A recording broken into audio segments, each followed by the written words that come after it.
the confusion or uncertainty about the Scud missile reports. Scuds are very large devices. Can they be dismantled into little pieces and smuggled in?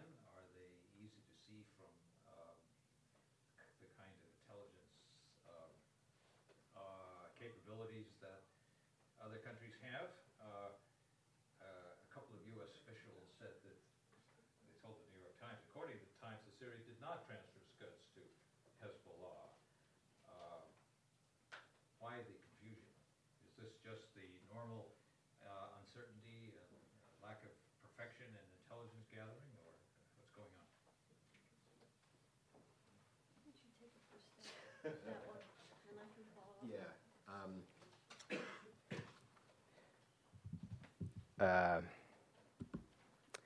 I think it depends again on what does transferring sophisticated weapons to Hezbollah mean. And it's maybe, I think we always look at it in terms of, oh, has it crossed the border or not? Because that's traditionally the way we've looked at the conflict in the Levant.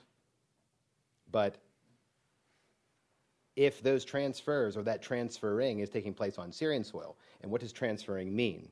Does that mean training on these missiles?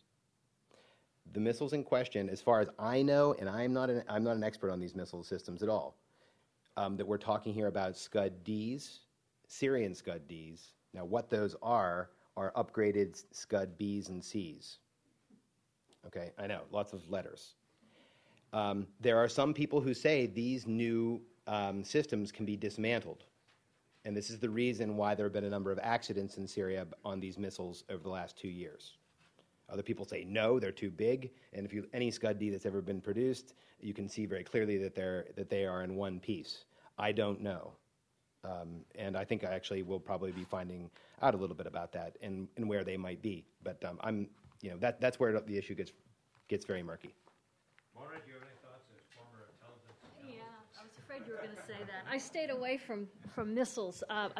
My sense is the way that you can confirm this, really without a doubt, is if you had imagery of these missiles and you could pinpoint precisely where they're located. I'm not an expert on Scuds either. My understanding is that the Scuds and the launchers can be separated one from the other. The Scuds themselves, I think, are quite hard to detect. They would be presumably transferred on flatbed trucks, covered over. How one could determine what's inside those trucks through imagery, I don't know. Whether there's signals intelligence, whether there's intercepts of conversations, I have no clue. What I do know, though, is the situation seems to me incredibly murky. And the fact that there's a lack of confirmation, and I would disagree slightly with Andrew in terms of transfer of missiles across the border into Lebanon. From my understanding, that has been the Israeli red line. Now, are the Israelis shifting their red line? Is the red line going to be redefined to allowing Hezbollah to train on these systems inside Syria? I don't know. It sounds like that's kind of where this might be moving.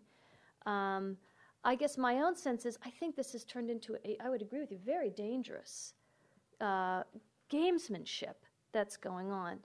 The rhetorical escalation, we're going to bomb you into the Stone Age, well, we're going to bomb you into the prehistoric ages. It's on one level, it's adolescent. On another level, it's really scary.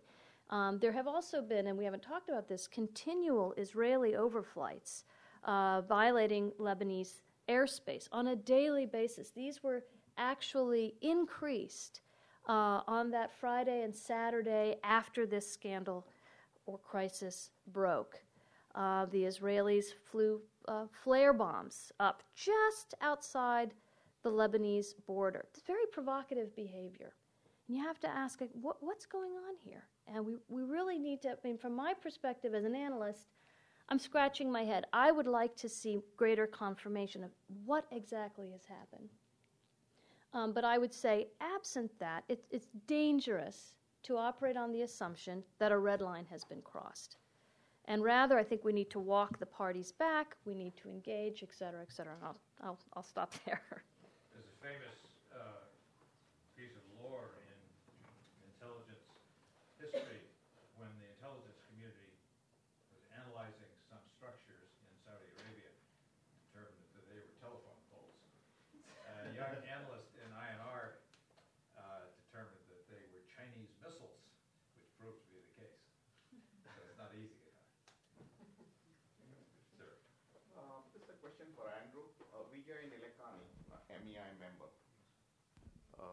Vijay Nilekani, MEI member.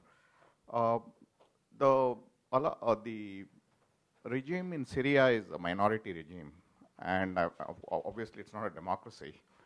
But with Syria getting so close to Hezbollah and to Iran, I would have thought the majority Sunni population would be restive, and there could be other anti-governmental movements inside Syria because of these connections that make them uncomfortable.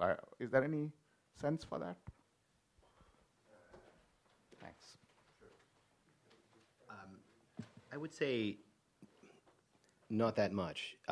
During this is another actually really sad part of engagement with Syria, has been that it has become incredibly repressive. They're not only locking up dissidents now, they're actually locking up their lawyers as well.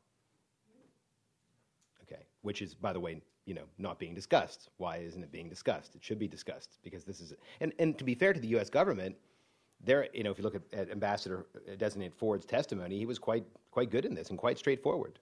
But it's, are the Syrians doing this because they're worried about a popular insurrection? I don't think so. I think that their support for the resistance, as well as their sort of support for forces that fight the United States in Iraq or have supported them over the years, even if they're paying lip service in some cases, is popular among the people of Syria. And that's one of the pillars on which Bashar's legitimacy is built, is resistance to Israel. The other one, of course, is on tapping into the sort of Levantine mercantile culture, which he's also doing. So I don't think it really comes at a tremendous cost to him. Whether that continues as we go forward, I don't know. And what would set off some kind of sectarian tension, I'm not sure. But the majority are Sunni, right? That's right. David Newton. Adjunct scholar here. There's a lot of discussion in the world, and of course inside the Beltway, about the United States as the wounded giant, that it's unsure of itself, unsure of what it can do in the world, preoccupied with troubles, partisan politics, 2 wars. And you both talked about Syrian triumphalism. Is the perception, well, you also mentioned, of course, Bashar's insulting the president. Is part of the perception in Syria that what the United States wants doesn't really matter as much anymore, and that they have a freer hand to go ahead and do what they wish in Lebanon? No, I think you need to take that one.